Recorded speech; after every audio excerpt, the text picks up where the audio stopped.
She disappeared in 1982, and police had very few leads.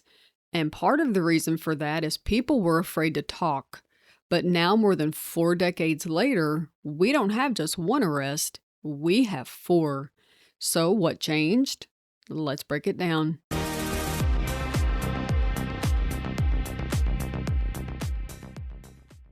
Hey guys, welcome to Crimealytics. I'm Melissa. If you are new here and watching on YouTube, please subscribe. And if you are listening on Apple, Spotify, or your favorite podcast app, be sure to follow so that you don't miss out on any new cases or updates. And today we're talking about the case of Roxanne Sharp. She was 16 years old when she disappeared from Covington, Louisiana. She was last seen on February the 9th of 1982 at the Lee Road Quick Stop near the intersection of Lee Road and Hornsby Street in Covington. 3 days later, on February the 12th of 1982, Roxanne's body was found in a wooded area near the St. Tammany Parish Fairgrounds in Covington, Louisiana, by participants in the Dixie Trail Ride. Now, this is an annual horse and wagon trail ride that they have that began in 1978 in the Covington area.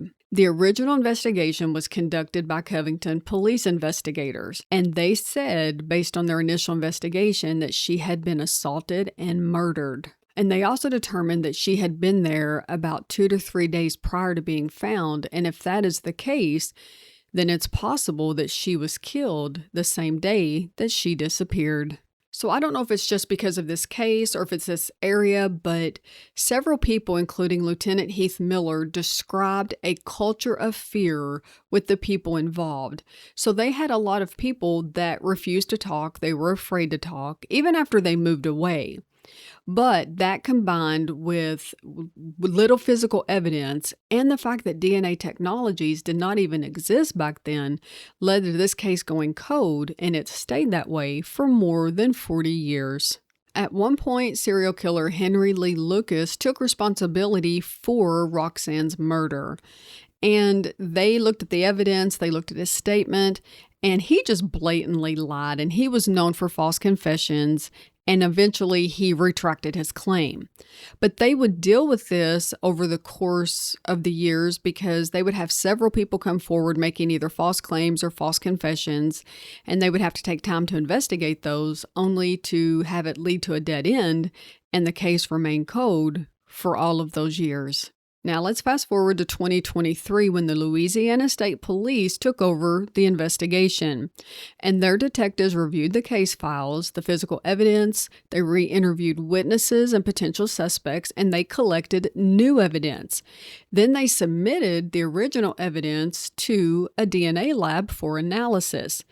Because this is 40 years later, and DNA technology not only was invented, but it is so much more advanced now that they were hoping they would get something off of the DNA that would either give them a suspect or some new leads. In 2025, Louisiana State Police pushed Roxanne's case back into the public eye when they posted a cold case spotlight asking for information.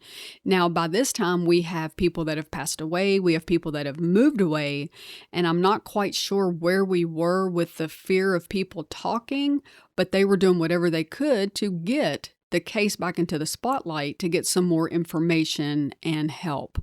Then in February of 2025, investigators, Louisiana State Police Public Affairs, and local radio host Charlie Dowdy, who was with Lake 94.7 and North Shore Media Group, produced a podcast specifically about Roxanne's case to generate new leads. And Louisiana State Police say the podcast generated new information, leads, and witness cooperation investigators did not previously have. So for whatever reason, when they put out this podcast, it made people feel more comfortable.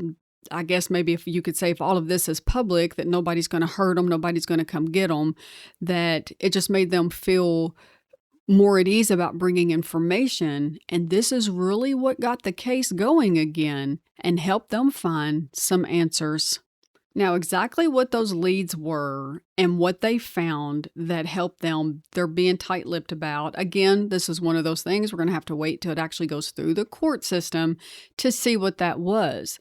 But by April of 2026, the Louisiana State Police detectives had worked with the 22nd Judicial District Attorney's Office and the Covington Police Department to obtain arrest warrants for 4 men in connection with Roxanne's assault and murder. And then on April the 21st of 2026, they started making arrests.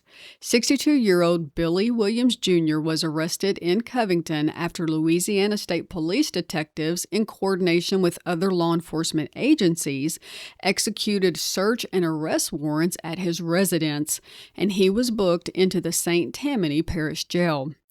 On that same day, 64-year-old Darrell Dean Spell was arrested in Dayton, Ohio, by agents with the Ohio Attorney General's Bureau of Criminal Investigation, and he was booked into the Montgomery County Jail and is currently waiting extradition back to Louisiana. On April the 22nd of 2026, investigators made contact with 64-year-old Perry Wayne Taylor and 64-year-old Carlos Cooper, and they were already incarcerated in the Louisiana Department of Corrections on unrelated charges. And all 4 men now face charges of assault and second-degree murder in connection with Roxanne Sharp's case. I did find some information that described Roxanne as an acquaintance of these 4 men, and that she possibly hung out in the neighborhood where they lived, but I couldn't find anything that definitively said they were the last ones to see her alive or who was the last ones to see her alive. So I think we're going to have to wait until we get through the grand jury indictment and get more into the court proceedings to get any of those details. But I would love to know what you think in the comments about what could possibly be going on here. But the district attorney said the case should go before the grand jury within the coming weeks. So as of today, we do not have an official court date, and this case is ongoing, and I will bring you more updates as they become available. As with any criminal case, these 4 men are presumed innocent until proven guilty in a court of law. Thanks for joining me, and I'll see you next time.